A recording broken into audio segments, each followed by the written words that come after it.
একটা দুটো দিন নয়, প্রায় ৮ বছরের সম্পর্ক। পেশাদার সম্পর্ক বটে, তবুও সম্পর্ক তো। আর সেই সম্পর্ক থেকে এবার বেরিয়ে আসতে চলেছেন বিরাট কোহলি। খবর আপাতত তেমনই।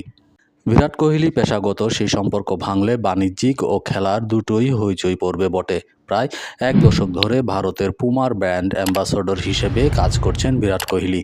তবে এবার সেই সম্পর্ক ভাঙার মুখে বলে জানা যাচ্ছে। আইপিএলের মাঝে বিরাট কোহলি এই ব্যাপারে ঘোষণা করে দিতে পারেন বলে গুঞ্জন রয়েছে। খেলাধুলার পোশাক সরঞ্জাম প্রস্তুতকারী অন্য একটি সংস্থায় বিনিয়োগ করতে পারেন কোহলি।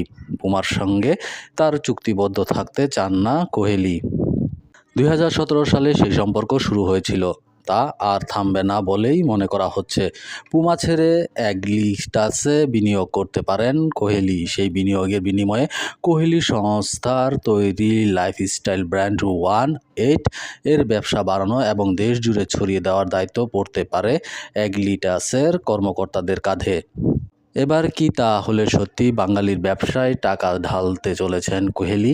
আপাতত খবর তেমনই। আর চলতি আইপিএলের মাঝে এই নিয়ে বড় ঘোষণা হয়ে যেতে পারে। বিরাট কোহলির স্ত্রী অনুষ্কার সঙ্গেও এই সংস্থার চুক্তি ছিল। এমনকি কোহলি আইপিএলের দল আরসিবির কিট স্পন্সর করেছে তারা।